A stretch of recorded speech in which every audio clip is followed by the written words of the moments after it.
Okay, 3, 2, 1. Oh my goodness. Good morning, good afternoon. Whatever it is for you, I hope you're having a fantastic day. My name is Zach Schaumler. This is Strong Opinion Sports. Thank you so very much for tuning in. Today is Monday, December 31st, and the NFL regular season's over. It's also New Year's Eve tonight. I'm not sure what you're doing. Hope you have fun. I hope you're also safe. Be very smart. There are a lot of drunk drivers out. If you're listening to this before New Year's Eve, just please be smart tonight. I want to start with college football. That's where my heart's at today.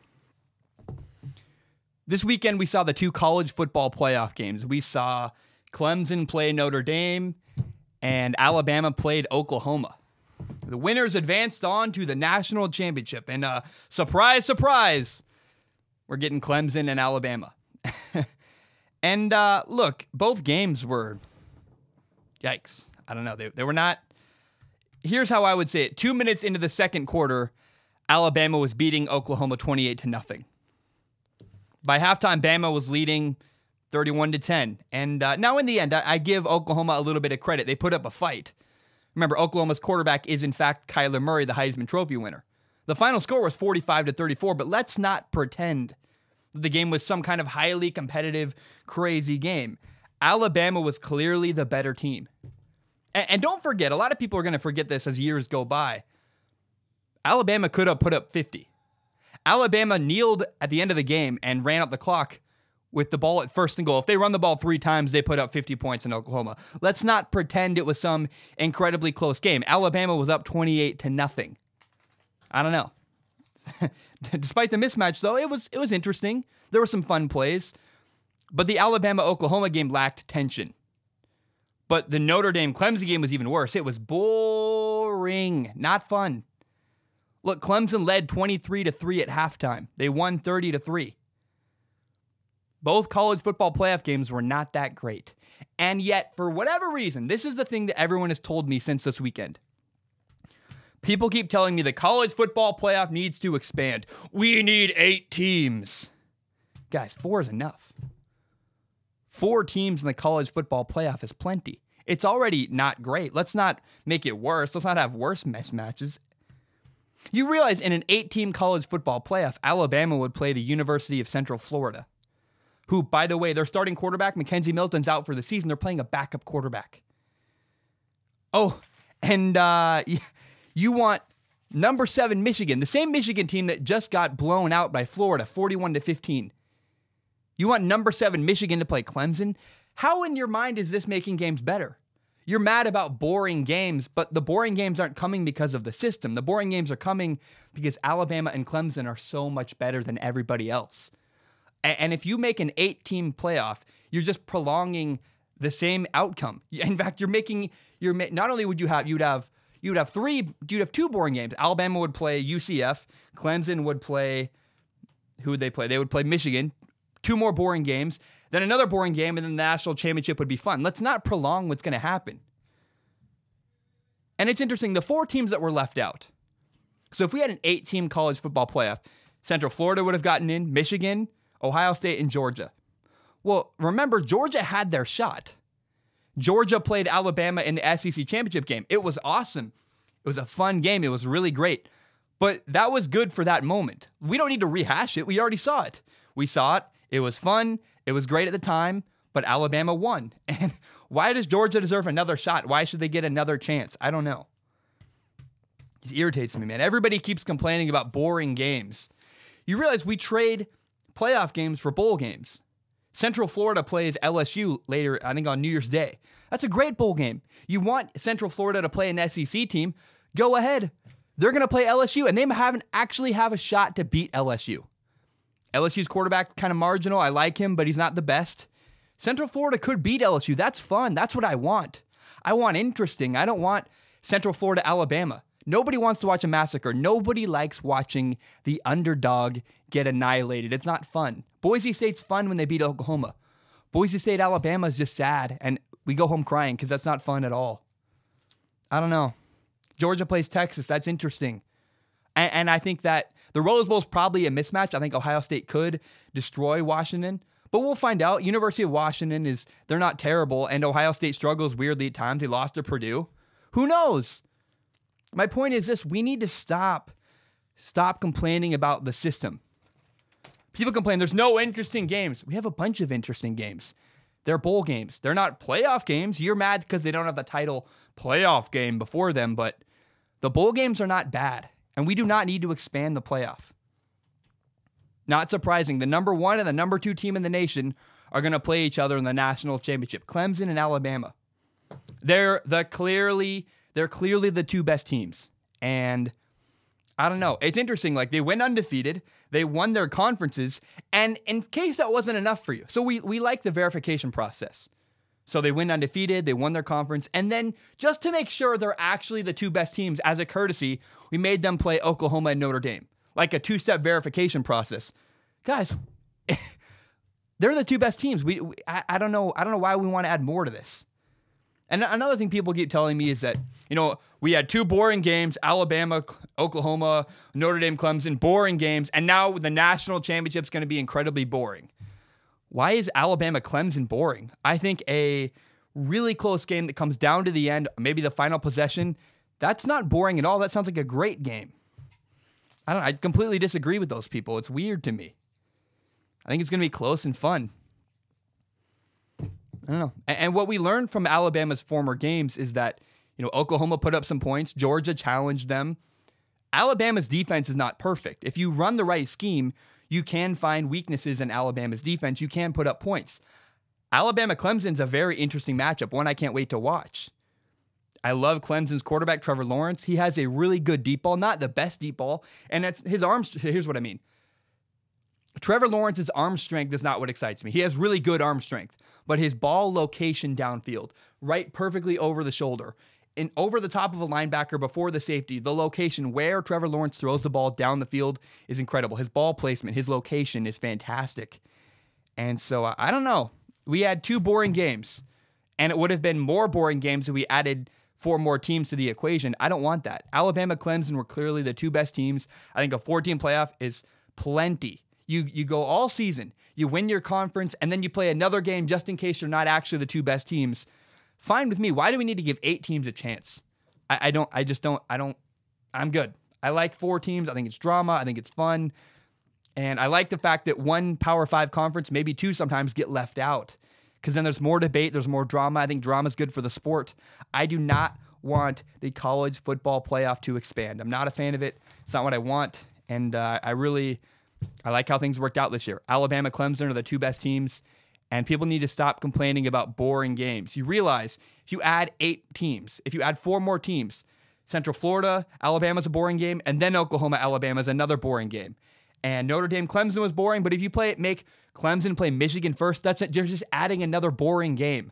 I don't want boring games. I want games that are interesting. Bowl games are fun. Bowl games are interesting. LSU and Central Florida, great game. Georgia, Texas, great game. Stop complaining about boring games. We do not need an 8-team college football playoff. I like the system how it is. One more thing. Oh, man. A lot of people keep telling me all season. People keep saying this phrase to me. People keep telling me this one phrase, and it irritates me so much. People say, quarterbacks are overrated. Quarterbacks get too much credit. Please stop. Please never, ever say that again to me. It is so annoying. I watched the Cheez-It Bowl the other night. TCU and Cal. 9 interceptions between the 2 teams combined. It was 10-7. It took overtime to get to the end of the game. It was awful. It was ugly. It was miserable. It was one of the most abysmal games I have ever watched in my life. I do not want to watch bad quarterback play. Stop telling me quarterbacks are overrated and get too much credit. You know what was a great bowl game? Iowa State, Washington State. You had 2 really good quarterbacks. It was fun because the quarterbacks didn't suck. Please stop telling me that quarterbacks are overrated. What good quarterbacks do is make football interesting and fun. Just don't ever tell me quarterbacks are overrated. It's the most annoying thing that people consistently tell me about football. And to further my argument just a little bit, I want to make a point about, let's move from college to the NFL. Numerous NFL coaches were fired today. You know, the Broncos fired their head coach, Vance Joseph. Who was Vance Joseph's quarterback? Oh, Case Keenum. He didn't have a great quarterback. He got fired. How about the Dolphins fired their head coach, Adam Gase? Yeah, his 2 quarterbacks this year were Ryan Tannehill and Brock Osweiler. He had a rotating cast. Bad quarterbacks, coach fired. The Bengals head coach, Marvin Lewis, got fired. His quarterback, not a great quarterback, Andy Dalton. Dirk Krutter in Tampa Bay had Jameis Winston. Steve Wilkes of the Cardinals, Todd Bowles of the Jets. They both had rookie quarterbacks. What's the consistent trend here? If you don't have a quarterback, you're going to get fired. Do not tell me quarterbacks are overvalued. They're not. You can't win without them. You need them, and they make football interesting and entertaining. Football's worth watching when you have good quarterbacks. I am so tired of that argument that they're overrated. I mean, look, Adam Gase is a good coach. The Miami Dolphins head coach that just got fired was a good head coach that never had a truly great starting quarterback. If you don't have a quarterback, you can't win, and you get fired. Now, here's what I will agree with. Quarterbacks are overrated. I think that's ridiculous. But we do overpay quarterbacks. Quarterbacks make too much money, and there's a real problem right now that when you pay a quarterback too much money, it cripples your franchise. You can't build a good roster because you can't pay enough people. I don't fault quarterbacks for taking as much money as humanly possible. If someone offered me $30 million, I'm not going to go, I'd rather make 11 because it's good for my team. Like, I don't know how I would handle that situation. Thank God no one's ever going to offer me $30 million to be an NFL quarterback. But we see a trend today. There are 6 quarterbacks, the 6 highest paid quarterbacks in the NFL, and none of them made the NFL playoffs. Aaron Rodgers makes $33.5 million. Packers didn't make the playoffs. Matt Ryan makes $30 million a year. No playoffs. Kirk Cousins, $28 million, no playoffs. Jimmy Garoppolo, $27.5 million. He got hurt. I don't think he would have made the playoffs anyways. Matthew Stafford, $27 million. The Lions are not in the playoffs. And finally, Derek Carr, $25 million. They're not making the playoffs. The 6 highest paid quarterbacks in the NFL have bad rosters and did not make the playoffs. Again, I'll never be offered $30 million in my life, and for that I am so glad, because it would be such a conflicting offer for me to deal with. I would call my dad and be like, Dad, what do I do? Because it's $30 million. You can't say no. If you're the quarterback offered $30 million, you can't say no. But you understand that by accepting a $30 million contract to play quarterback, you're crippling the rest of your team, meaning you can't sign other good players to play with. Makes winning way harder. It's a weird issue in the NFL right now where you can't win without a quarterback, but if you pay a quarterback too much, you also can't win. So you can't win without one, but if you pay him too much, you can't win. It's a mess. I don't know how to deal with it. I do know this. I would much rather pay my franchise quarterback $15 million and build a good roster around him, like a Tom Brady. Patrick Mahomes makes far less than $20 million. It makes, I don't know what Patrick Mahomes makes, but because Patrick Mahomes is not making a ton of money, the Chiefs can have a great roster around him. I'd rather pay my franchise quarterback $10 to $15 million than $25 to $30 million and be able to build a good roster around my quarterback. So, I don't know. It's a mess. It's not a great thing. So, I don't think quarterbacks are overrated at all, but you definitely want to be careful. Do not overpay your quarterback because then you do not have the ability to build a good roster around them. Although, if I did decide, here's maybe to be the devil's advocate. If I had to either if I had Aaron Rodgers was my starting quarterback, if my thing was either let him walk away and not pay him and find a new quarterback that sucked, or have Aaron Rodgers and we're still going to suck, but at least we have Aaron Rodgers, I'd rather pay Aaron Rodgers and have Aaron Rodgers because at least you're interesting with Aaron Rodgers. You may not win games, you're not going to make the playoffs, but I'd rather overpay Aaron Rodgers than let Aaron Rodgers walk away. So it's a very weird dynamic in the NFL right now. Again, it's just this sentence is so weird. You can't win without a quarterback, but if you overpay a quarterback, you still can't win. We have a great show today. I'm really proud. This is now how we transition. It's my probably worst thing. I feel really good about this show today. We're going to talk about, I'm going to eat some crow. What that means is I'm going to admit some things I've been wrong about this year. There are 6 things in the NFL 2018 regular season I just got completely wrong. We'll talk about those. We're going to talk about Pat McAfee. I'm going to tell you guys why I would sign Nick Foles. We'll talk about the 49ers backup quarterback, Nick Mullins. We got a lot of good stuff coming up. I am very, very excited. I got to say something first. There's an issue that I need to address because my goal, my brand, my commitment to you guys is total honesty. I really try to be completely transparent, tell you exactly what's going on in my head and my struggles. And I just got to say, I burned out last week. I didn't do a podcast. I also didn't want to do a podcast. And it scared me because that's the first time since I started Strong Opinion Sports, I just wasn't interested at all. And it really freaked me out. And I kind of came to the conclusion that I just was burned out and tired and dead. I needed some space to get away from it. I felt really overwhelmed. I got a lot of life changes coming. I left my college. I quit my jobs. And I'm kind of in a transitional phase. I actually got a letter from my next stop today. I can't share it yet, but I'm waiting till it's all official. I don't want to put myself out there and then be like, oh, never mind, can't do it. So I'm going to make sure until it's 100% completely going through. I'm not going to announce it yet. But I got something cool on the horizon that's stressful and incredible and really cool. But all that stuff and all this change has really wiped me out. And so I took a break. I hung out with my family, hung out with my friends, got some drinks, and I just wanted to explain that, where I've been, why I took a week off of the show. I just needed a break. I'm back now. I feel energized. I feel great. And I have a lot of really good stuff to talk about. So I want to transition into that because it's been a great last couple weeks of sports. And the way the NFL regular season ended was a lot of fun for me. And I got a lot of fun insights and things to share. First of all, I guess I need water first of all, but there's something that happened this weekend that really, really excited me. So I believe we saw something really, really special in week 17 of the NFL season. Pat McAfee did an official broadcast for Fox Sports commenting on football.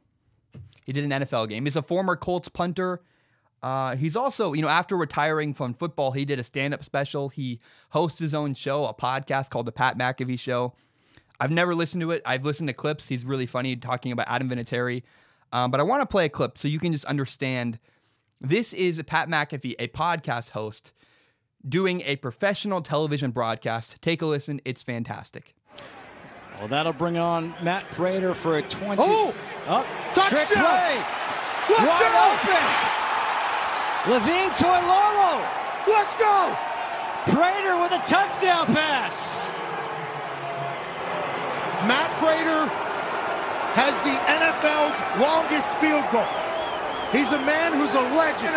And here in Lambeau in December, gives a cadence with the leg lift like Peyton Manning, no laces, and delivers a dime in the corner of the end zone for a 13, about to be 14-0 lead in Green Bay, Wisconsin. What a beautiful moment for the Bears. Adjusts himself, calculate it, nice short step like Peyton Manning says on the lead. That was fun. I mean, I want more of that. I love that. I've seen the way video games are covered, and the way that people in that space blend professionalism and creativity and entertainment and fun. And sometimes, for me, the games world gets too fun and too silly. But on the flip side, sometimes professional sports take themselves a little bit too seriously. And it's clear that people are still learning how to blend entertainment and fun with professionalism. But I thought what Pat McAfee did on Sunday was fantastic. If you go watch on YouTube, you can watch Kinda Funny reacts to Sony's E3 press conference. That's a great example of people who have a conversational style. It's conversational and fun, but they keep it professional and they do a great job. And I really wish that we could see more of that in sports. Years ago, Dennis Miller, a comedian, did Monday Night Football in about 2001. And he's a great comedian, but many people did not like that style because he's not a football expert. He's Dennis Miller, the comedian, not Dennis Miller, the former NFL player, not the guy who has insight on football. Well, Pat McAfee is both a football expert and an entertainer. He's a comedian. He's fantastic. And so Pat McAfee can offer very insightful analysis, but also have fun, be entertaining, be far more entertaining than Jason Witten or Tony Romo. As much as I love Tony Romo, Pat McAfee, that's my favorite analyst I've seen all year. It's fantastic. You can make jokes. You can have a bit of a personality. And I really hope that's the future of sports broadcasting, is not only the professionalism, the seriousness, the breakdown of game film, the great analysis, but also some fun and some conversational stuff. And I really hope that, I don't know that we're going to see more of Pat McAfee because he's such an anomaly. There's not a lot of personalities like Pat McAfee, but if we could see a trend towards blending professionalism and fun in sports broadcasting, I would be so happy. I want to now shift gears to a backup quarterback. Let's talk about Nick Mullens, the 49ers quarterback. So Nick Mullens is a 49ers, he's the 49ers backup quarterback. And Nick Mullens is perfect for that role. He's perfect to come off the bench. I would not build my franchise around Nick Mullens. But I love him, and I would want Nick Mullens on my team. I do. I'd want him to be a part of the franchise I root for as the backup quarterback. Now, Nick Mullens has had some success this year. He had 13 touchdowns, 10 interceptions, a 64% completion percentage. And it's been pretty cool. You know, he started the season as a third-string quarterback. When Jimmy Garoppolo got hurt, he got bumped up. Then C.J. Beathard got hurt, and Nick Mullens came in, became the starting quarterback for the rest of the year, and held on to it even when C.J. Beathard got healthy. So, testament to Nick Mullens, he did a great job in his 8 games he started. Again, 13 touchdowns, 10 interceptions, a 64% completion percentage. That's solid. That's a really solid season. But this also brought questions. Nick Mullens' level of success made people wonder, should the 49ers trade him away? Could Nick Mullens be a starting quarterback for another franchise? It made us all ask the question, which pile does he belong in? Is he a starting quarterback or a backup quarterback? Which title does Nick Mullens deserve? Now, before you say that Nick Mullens is a starting quarterback, that's what I've gotten the most from, is people saying, Nick Mullens should be traded. The Dolphins, the Jaguars, teams could use him. He could become their starting quarterback. Everybody slow down.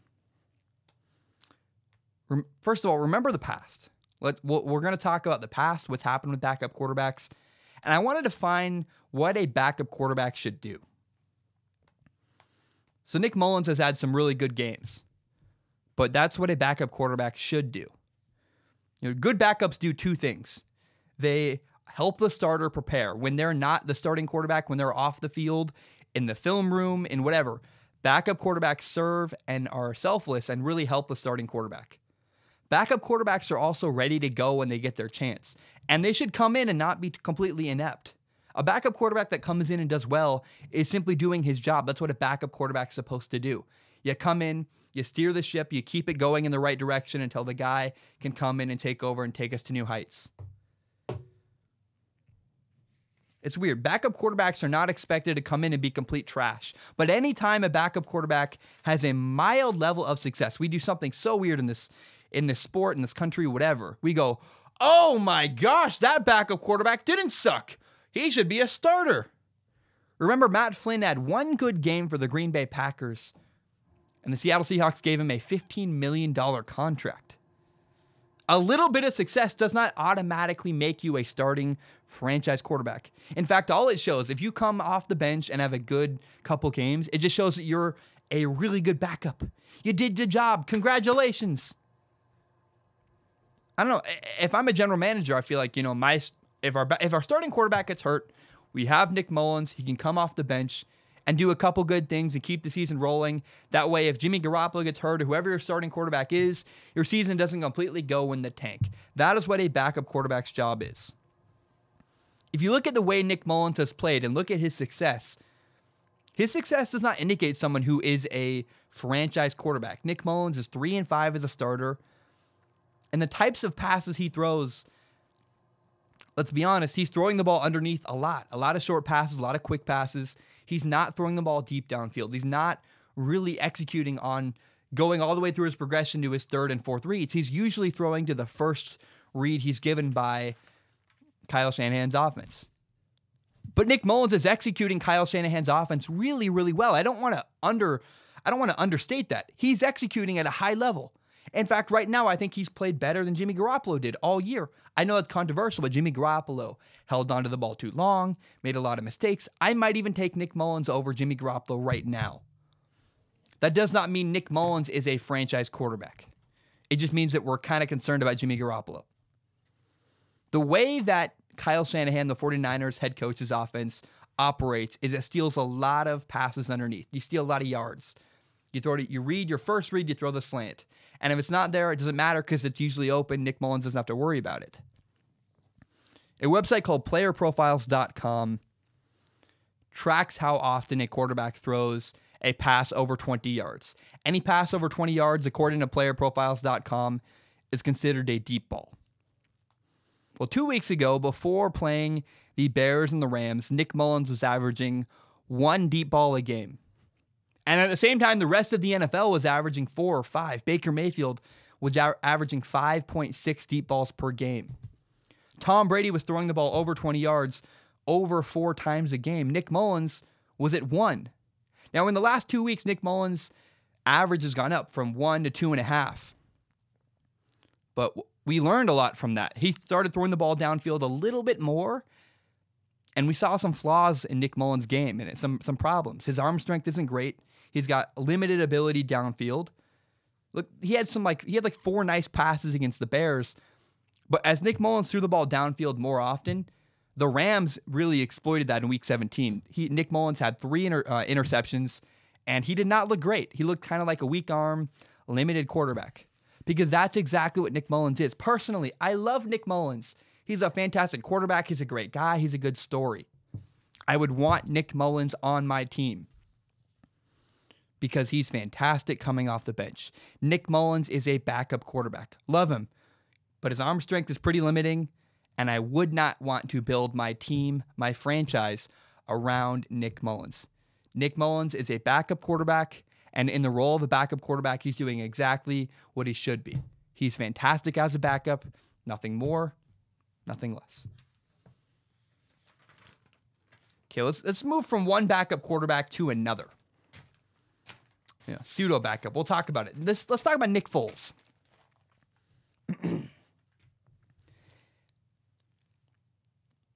Nick Foles is a quarterback for the Philadelphia Eagles. And he's a quarterback for the Eagles because Carson Wentz is the Philadelphia Eagles starting quarterback. Last season, Carson Wentz got hurt. Nick Foles came in and led the Eagles to win the Super Bowl. It's incredible. Great story. Really fun. And this season, once again, Carson Wentz got hurt. And once again, Nick Foles led the Eagles to the playoffs. That remains to be seen. I don't know what's going to happen to the Eagles. But what we do know is that Nick Foles is going to be a free agent this offseason. And the question becomes, would you sign Nick Foles to your roster? Do teams want Nick Foles? Should teams want Nick Foles? And the quick answer is yes, you want Nick Foles on your roster. But there's more to it than that. I am skeptical of Nick Foles as a franchise quarterback. I don't know that Nick Foles' success in Philadelphia can be duplicated on other teams. He's great coming off the bench, but that he kind of toes the line between a starter and a backup, Nick Foles does. In Philadelphia, remember, he has a great offensive line. He's got really good coaching and a lot of really, really great players around him. With another team, he may not have those advantages, and it's very possible Nick Foles would not be as good as he is in Philadelphia because he does not have the coaching, the players, the offensive line. All those factors matter, and that's part of why Nick Foles is doing so well. But I would absolutely sign Nick Foles. If I was a franchise looking for a quarterback, yes, I would go after Nick Foles. And in fact, I would sign Nick Foles, but here's what I would do. I would sign Nick Foles, and I would draft a rookie quarterback in the NFL draft. Especially, honestly, let's flip it around. If I was a team getting ready to draft a young quarterback, I would want to bring in Nick Foles to my roster. That way, if your quarterback isn't ready to go week 1 of next year's NFL season, you can put out Nick Foles. He's probably going to play a little better than a rookie quarterback. He's kind of on the edge of a starter backup. He could probably play well. And if it goes really terribly and Nick Foles doesn't play and you got to go to the rookie quarterback, here's why you want Nick Foles on your team. Nick Foles is selfless. He doesn't really seem to care about his personal success. He wants to help the team do better. He'll help the starting quarterback. If you have Jarrett Stidham, a quarterback from Auburn, I'm laying out a scenario. Don't take it too seriously. I'm just laying out a possible scenario. Let's say the Dolphins draft Jarrett Stidham and bring in Nick Foles. Nick Foles comes in, he's okay, but they got to put in Jarrett Stidham. Nick Foles is going to really do everything he can to help Jarrett Stidham succeed. In the film room, off the field, giving this guy an understanding of how to be a professional quarterback. Nick Foles, I said Jared Goff, Nick Foles is selfless. He doesn't care. He just wants to help his team win. And so that is why Foles is a valuable player to any NFL roster, but especially a roster looking to draft a young rookie quarterback. He's got some ability. He can help any young quarterback. And so if I was drafting a quarterback, I would go out and I would sign Nick Foles for whatever he wants. Give him some money, sign a rookie quarterback, and that will help your team develop and get ready for the next couple of years as a franchise.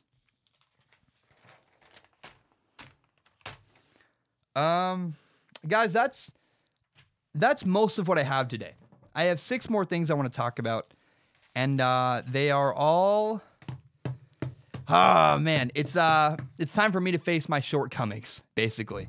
These are 6 things I was wrong about in the 2018 NFL season. I made a lot of predictions this year. I really did nail a lot of them. I really nailed the Saints. If you go look at my Saints season prediction, completely right, top to bottom, I nailed it. But I did make 6 really terrible predictions I got to just deal with now. I don't run away from my mistakes. I own them. I leave them up. Like, for example, I made a really dumb video called "The Seahawks Will Not Make the Playoffs in 2018." Well, here we are. They're in the playoffs, and I leave that video up. I'm not going to run from what I said. I said it. Let's talk about it. Let's deal with it. But this segment now is me talking about 6 things I said that were just completely idiotic and kind of wrong in the 2018 NFL season.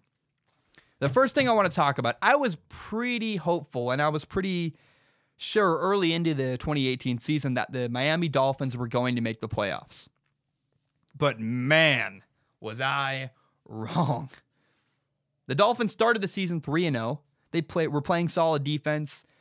And then in week 4, they played the New England Patriots. They ran into a wall. They lost 38-7. And I didn't lose hope, though. I said, okay, well, they're okay. They got a good head coach. I think this is the year Ryan Tannehill breaks out. And however, by week 6, Ryan Tannehill was hurt again. It's kind of a consistent theme in his career. And Brock Osweiler became the Miami Dolphins starting quarterback for a couple weeks. And now looking back, now that the season is over, so weeks later, the regular season is now over. The Miami Dolphins have fired their head coach, Adam Gase. It looks like they're going to release their quarterback, Ryan Tannehill. And the Dolphins finished the year with 7 wins and 9 losses. So not only was I completely wrong on the Dolphins making the playoffs, but what we learned is that Ryan Tannehill just didn't work out. He never was able to stay healthy throughout his career. And frankly, he's always left a lot to be desired on the field. He had 17 touchdowns, 9 interceptions this year, had a 64% completion percentage.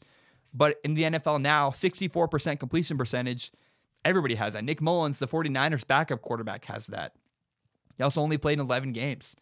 And so it's pretty clear to me the Dolphins are going into rebuilding mode. Now, here's what I do believe about the Dolphins. I think they should have kept their head coach, Adam Gase. I think they should have kept Adam Gase and just only moved on from Ryan Tannehill. But I understand they want to just completely rebuild. Fine, do whatever you want. But I want to remind you guys of one thing the Dolphins did in April. The Dolphins had a chance to move up in the NFL draft and go get a quarterback. And they didn't do it. They didn't move up for Josh Allen. They didn't try to. They were really close. They could have had Josh Rosen, the Cardinals starting quarterback. And the Miami Dolphins said, no, we like Ryan Tannehill. We'll commit to him. And it didn't work. Ryan Tannehill, sorry, he didn't pan out for the Dolphins. And so that's why the Dolphins are kind of in disarray. They're kind of in a mess. And that's why I was wrong about the Dolphins is Ryan Tannehill simply is not the guy in Miami. Oh, God, this one's hard to own up to. Oh, it's embarrassing. It's really, really embarrassing. I made a video the minute that the Cleveland Browns drafted Baker Mayfield, laughing at the Browns. Just laugh. I was like, it's ridiculous. I thought at the time that the Browns should have drafted Sam Darnold. And I could not have been more wrong. Idiotic for me to think that. Baker Mayfield is not only absolutely the best quarterback in the 2017 NFL draft, 2018 NFL draft. Baker Mayfield was the right person to revive the Cleveland Browns. Yes, Baker Mayfield played fantastic. He set a rookie record for touchdown passes. And by the way, he didn't even start the whole year. It could have been more if he'd played all year. But Baker Mayfield's more than just his ability on the field. Baker Mayfield's leadership, the way he carries himself, is perfect for the Cleveland Browns. That's why Baker Mayfield was the right pick. And it's really funny, if you go back to early in 2018, if you go back, look at April, the draft process was going on, and everybody wondered about Baker Mayfield's size and Baker Mayfield's arm strength. And this year, Baker Mayfield proved neither of those are a concern. He's a leader, he's a great quarterback, and by far, Baker Mayfield was the most prepared for the moment to be an NFL starter. I don't know if Josh Allen, Sam Darnold, Josh Rosen, Lamar Jackson, I think they're all going to kind of pan out to be solid quarterbacks, but time's going to tell.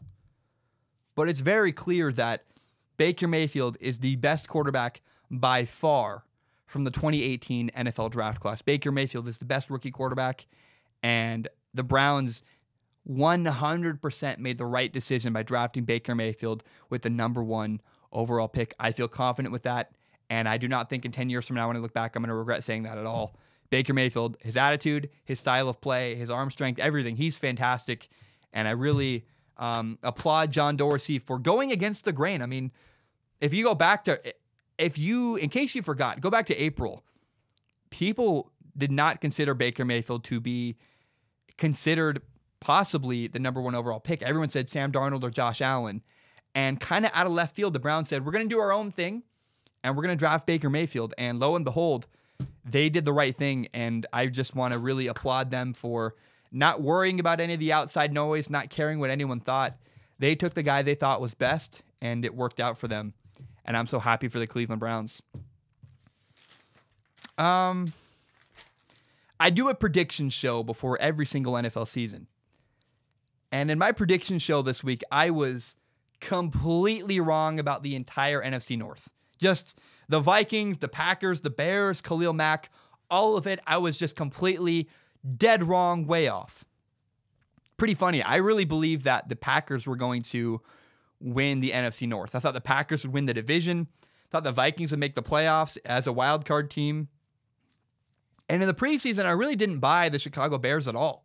It's like, they have Mitch Trubisky, this quarterback who struggled last year. He's not going to do well. And then the Bears signed for Khalil Mack, and I was like, you overpaid for some really expensive defensive end. He's not going to make a difference. And, well, your boy Zach is wrong. I just got it completely wrong. The Bears not only won the NFC North and made the playoffs, but the Packers and the Vikings did not make the playoffs. The Packers had a really disappointing season. So did the Vikings. And just mad respect to the Bears. They were fantastic this year. Khalil Mack, that trade indeed was the right move and a great move. Had a big impact on the Chicago Bears season. The Bears had a really, really good defense. And Khalil Mack elevated them, put them over the top, and kind of brought back that moniker of monsters of the Midway, where you don't want to play the Bears. They will hit you in the mouth. They'll play great defense, and they are led by their fearless leader, Khalil Mack. Man, credit to the Bears. Credit to the Bears. Khalil Mack was a great trade, and Mitchell Trubisky had a solid year. He had 24 touchdowns, 12 interceptions, a 66% completion percentage. Trubisky also ran for 421 yards and 3 touchdowns. Basically, the only thing I got right about the NFC North this year was that the Lions sucked. The Lions, sorry Lions, but you guys went 6-10. And even weirdly, I expected the Vikings to struggle. When the Vikings added Kirk Cousins, I said, whoa, slow down. First of all, it's Kirk Cousins. But second of all, new offensive coordinator, new quarterback. Give them a year to figure it out. Well, they fired their offensive coordinator, John DeFilippo, and Kirk Cousins kind of underwhelmed. I saw a stat today. He was 1-6 against teams with a winning record. Something like that. I don't have my phone to look it up. But I expected, everyone said, the Vikings are a Super Bowl team. And I said, slow down. I think they'll make the playoffs. I think the Vikings were a wild card team. And everyone was way wrong. I was just a little bit wrong about the Vikings, but the Vikings were far worse than I expected. They went 8-7-1. didn't even make the playoffs. And at the end of the day, I just was entirely, completely wrong about the NFC North. Okay. I expected the Ravens to be good. I said the Ravens would go 9-7. I said the Ravens could potentially steal the AFC North. And oddly enough, yeah, the Ravens went 10-6 and they won the AFC North. They stole the division. They won the division. The Steelers missed the playoffs. But it did not happen at all the way I expected. This is why I was wrong about the Ravens. The Ravens did what I said they would, but I did not expect it would go the way it did. I believed that the Ravens drafting Lamar Jackson was going to light a fire underneath Joe Flacco. Joe Flacco was going to have a great year, prove everybody wrong, and be their starting quarterback. I thought Joe Flacco might have potentially a great season, and boy, was I wrong. I did not get that right at all. Lamar Jackson, in fact, a rookie, became the Ravens starting quarterback. And he's not only been fun to watch, he's been winning games. The Ravens look fantastic. They made the playoffs. They clinched the AFC North and knocked the Steelers out of playoff contention. And watch week 17, the Browns and the Ravens. Lamar Jackson runs like he does in college. I thought Lamar Jackson was going to be a successful runner in the NFL. But I didn't expect him to be able to run. He looks like he's playing at Louisville again. Lamar Jackson's ability to run is, oh man, it's incredible. Now, I admit, I wish I was more excited about Lamar Jackson's ability to throw the ball. Right now, his legs are fantastic. I hope he can throw the ball, and I hope someday I'm as excited about throws as I do with his highlights running. But regardless, Lamar Jackson led the Ravens to the playoffs. He didn't just... It's awesome what he's doing. I did not expect Lamar Jackson to lead the Ravens to the playoffs at all. And I expected really, if Lamar Jackson, I thought if he was going to play at all this year, it was because the Ravens season was over and they were eliminated. So let's throw in Lamar Jackson, get him some reps. That's not what happened. Lamar Jackson led the charge for the Baltimore Ravens and led them to the playoffs. And so I just was completely wrong about how the Ravens season would play out. And I'm so happy for Lamar Jackson. I'm happy for Ravens fans. He's just such an embraceable star. It's hard to root against Lamar because he's such a good guy. And it seems like just a guy who's having fun, really humble, really just seems like a cool person. And so I really hope the Ravens and Lamar Jackson have continued success because it's just hard to root against people who have kind of a light spirit like he does. Like you watch videos of Lamar Jackson talking, he just seems like a guy who has presence and like he'd be fun to drink a beer with. And so I just wish nothing but the best for the Ravens and Lamar Jackson. Two left. Two things I was wrong about I want to talk about left. My most embarrassing prediction of the 2018 season was that Ryan Fitzpatrick would keep up his success all year. After Ryan Fitzpatrick's first 3 games, he had 11 touchdowns. And I was like, woo!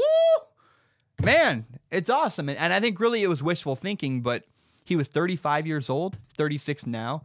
And I said, well, maybe Ryan Fitzpatrick has learned from all his mistakes in the past, and maybe he can keep it up. Maybe he's figured out how to be a great NFL quarterback. And not only do I think that Ryan Fitzpatrick didn't necessarily learn from the past, I think I should have learned from the past. Ryan Fitzpatrick has always had moments of greatness throughout his entire career. Tremendous highs and tremendous lows. But now looking back on the 2018 season, all year, Jameis Winston and Ryan Fitzpatrick traded the starting quarterback job for the Buccaneers back and forth. And Ryan Fitzpatrick finished the year with 17 touchdowns and 12 interceptions. He's a great backup. Ryan Fitzpatrick is great coming off the bench. He'll give you a few really good games, but you should not build your team around Ryan Fitzpatrick. I'm pretty embarrassed that that's one of my more embarrassing videos really of the entire year was I said, Ryan Fitzpatrick's going to keep it up. And he'd not given any indication that he wouldn't necessarily. But that idea of Fitzmagic, that kind of moniker that was going on for the first month of the season, it died pretty quickly and pretty hard. And that's one of the more cringy videos to look back on is go, oh man, I did say that, didn't I? I did say Ryan Fitzpatrick was going to keep it up, and he clearly did not. Now, I try to own my mistakes. If I screw up, I admit it, right? I don't hide anything. I rather than try to hide my mistakes, I try to own them and admit my faults. And I made a really boneheaded video earlier this year. It's called "The Seahawks Will Not Make the Playoffs in 2018." And here we are. The regular season just ended, and the Seattle Seahawks did make the playoffs. But I will not delete the video, right? I don't operate that way. I make mistakes. I own them. I try to wear it like a badge of honor. Like, I screwed up, but hey, I'll talk about it. I will admit my fault, and I won't hide or shy away from those things. But I want to talk about what happened to the Seahawks, because before the season began, common belief was the Seattle Seahawks were in a rebuilding mode. People were talking about, are they rebuilding? The Seattle Seahawks kept denying, saying, we're not actually rebuilding, have some faith. But let's be honest, the Seattle Seahawks lost basically all of their key defensive players aside from Bobby Wagner. Earl Thomas was holding out, and the Legion of Boom was gone. Michael Bennett moved on. Richard Sherman left to the rival 49ers. Cliff Averill retired. And the Seahawks lost. I mean, their offensive line was not great. It was not looking good for the Seattle Seahawks. And then the Seahawks started the season 0-2, and I was like, oh, man. That loss to the Bears, do you remember that Monday Night Football? The Bears, Russell Wilson was running for his life. And oddly enough, the Bears quarterback, Mitchell Trubisky, didn't even play well, yet the Seahawks couldn't capitalize. But on the flip side, Russell Wilson, Seahawks quarterback, was sacked 6 times. It was ugly. There were memes coming out like, hey, coach, I think we should change the offense. The one where everyone sacks me is not working very well. I don't know. It was ugly at that point. In the Bears game, Russell Wilson was 22 for 36 passing, and the Seahawks only ran for 74 yards. And in my head, that's when I went, oh, this offense is not going to work. The offensive line isn't good enough. You can't throw the ball this many times. It's not working. And that's when the Seahawks made an unexpected change. It took me a while to notice it, I'll be honest. But the Seahawks started playing with 6 offensive linemen about 25% of the time. And the Seattle Seahawks committed to running the football. They completely changed their offense and completely changed their plan. And now the Seahawks have the number 1 rushing offense in the entire NFL. No team ran for more yards in 2018 than the Seattle Seahawks. As a team, the Seahawks ran for 2,560 yards. 2,560. They started using more play action, which means that they used the running game to open up the passing game. And, Seattle Seahawks have the fewest pass attempts of any team in the NFL. They are 32 out of 32 teams, the fewest pass attempts by 10 behind the Tennessee Titans. And interestingly enough, they also are 6th in yards per attempt, which means that they ran the ball a lot, used play action, and threw the ball deep down the field. The Seahawks attacked the field deep. And it's just the complete opposite approach that the Seahawks started the season with. After the second game of the year, they said, this isn't working. We need to make a change. And the new strategy worked for the Seahawks. The Seahawks went 10-6. They did make the playoffs despite everything I said. And I was wrong. I just was wrong about it. And as a kid from Portland about to move to Seattle, I'm pretty happy I was wrong. I love Russell Wilson, and I don't know. It's cool to see what the Seahawks have done, the way they changed their entire system. And on the fly, figured out something that worked. Good for them, man. I'm really excited to watch the Cowboys and Seahawks week 1 of the NFL playoffs. And actually, I think the Seahawks have the advantage because you play 2 teams. The Seahawks and the Cowboys play a very similar style of football. And, both have really heavy running games, solid defense. I think that the Cowboys have the edge on defense.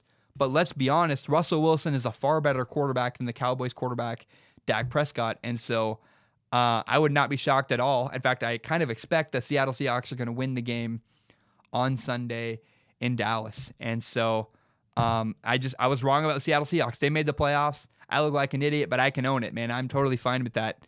And I'm happy for the Seahawks. I hope Russell Wilson wins. And man, it was just a fun year in 2018. Guys, that's my entire podcast. Thank you so much. I just appreciate you guys. I love doing this show. I took a break. I needed to. I was dying. And I'm so excited. I think before the week is over, I'll be able to announce my next move. I left my college and I am moving on to something else, something really cool. And I can't talk about it yet. I'm finalizing paperwork, but Strong Opinion Sports will continue. It's my passion. It's my favorite thing in the world. And I just am so grateful for you guys for watching, for listening, however you ingest the show. It's just thank you for letting me do my favorite thing in the world and for paying attention to me at all. I mean, I kind of come to this point where I don't really care who listens or how many people listen. I just enjoy doing it. And so, there's a Jon Bellion lyric. There's a great song. It's called Let's Begin by Jon Bellion. He talks about how he does it because he loves it and does it because he's trying to get better every week, not because he's trying to get bigger. And I find that incredibly inspiring. I think if I just commit to making the best possible podcast that I can, the rest will work itself out. And so that's kind of where I'm going in my life and what I'm doing. And I just really appreciate you guys listening at all. It means a lot to me. And I hope you guys have a fantastic New Year's. And guys, that's it. I'll be back later this week. I'm aiming for Wednesday. If it's not Wednesday, it'll be Thursday or Friday. I got a couple topics I'm already mulling over. Some, film breakdown of Jimmy Garoppolo and Tyree Jackson film I want to talk about. Some ideas that I'm kind of bouncing around, and got a topic about Derek Carr we'll talk about that'll be pretty cool. So good stuff is ahead. I did notice something that was announced earlier today. The 49ers and the Raiders are the two teams that will be working at the Reese's Senior Bowl. That's really, really cool. I think it's here's what it actually, I'll do a breakout. Here's what it does. So if you missed it, the 49ers and the Raiders are the two teams that will send their coaches to coach at the Reese's Senior Bowl. It's where a bunch of seniors that are entering the NFL draft go for sort of an all-star game. Here's why that's a big deal, why that's really good for the Raiders and the 49ers. You get your first round draft pick. You will get to be around that person, hopefully, and it will really help you make a more calculated decision. When you pick, so look at who did it last year, the Broncos and the Browns. I think the Broncos and the Browns were the two teams that did the Senior Bowl last year. They nailed their first two picks. The Browns got Baker Mayfield and the Denver Broncos got Bradley Chubb. When you do the Senior Bowl, you get to be around a lot of players, and you kind of get to pick your first pick at the Senior Bowl. You get to be around the guy you're eyeing and really make a more calculated decision. This does not help you in round 6 or 7 in the NFL draft, but doing the Senior Bowl helps you make a better decision in the first round. And so I think the 49ers and the Raiders are going to nail both of their first round picks because doing the Senior Bowl allows you to be around more players, get an idea of what their character is like, literally get to coach them in football. If you're a 49ers or Raiders fan, you'll be very excited because it's more likely the Raiders and the 49ers will nail their first round pick. Another thing was announced today. The Raiders hired Mike Mayock to be their general manager. And my instant reaction is this. I really like Mike Mayock. Of all the people that do the NFL draft, I think Mel Kiper's kind of ridiculous. I think the other guy's kind of an idiot. Mike Mayock does a really, really great job. He seems like a good man, and I've loved his coverage of the NFL draft the last couple of years. And I don't know if he's going to be a good NFL general manager. I have no idea. He's in my opinion, Mike Mayock is a TV guy. It's weird. John Gruden, a TV guy, is now the Raiders head coach, and Mike Mayock, another TV guy, is the Raiders general manager. But I can guarantee you this: Mike Mayock is probably living his dream right now. Think about it. If you spend your entire life covering something, for example, I cover sports, and I love talking about quarterbacks, and I would love to play quarterback again. Quarterback's my favorite thing in the world. And so to get a chance to do the thing, you talk about it a bunch, and getting a chance to actually do it probably is the most meaningful thing Mike Mayock will do in years. And I bet he's ecstatic about to do his dream job. And so I don't know if he's going to succeed or not, but I bet he's really excited. And I'm happy for Mike Mayock as a person, and I'm rooting for him to succeed because I really think it'd be cool if Mike Mayock came in, a TV personality, a guy who's covered the draft for years. If he went into the Raiders and did a great job and just nailed it and probably got to live his dream, it would make me so, so happy. So, man, I think the fact the Raiders and the 49ers are both doing the Senior Bowl, it's huge. It's more likely they will nail their first round draft picks because of it. It will not affect him in rounds 2, 3, 4, and 5 because by then the guys you had your eye on are all gone and it's too hard to predict all that stuff. But your first round draft pick, you can get a pretty good idea of I want this guy, and he probably won't be gone by the time I get there. And Mike Mayock, I don't know if he's going to be good for general manager for the Raiders, but I am really, really excited for him. Guys, thank you so much. That has been my show, and I'll be back later in the week. Bam, we are done. Bye.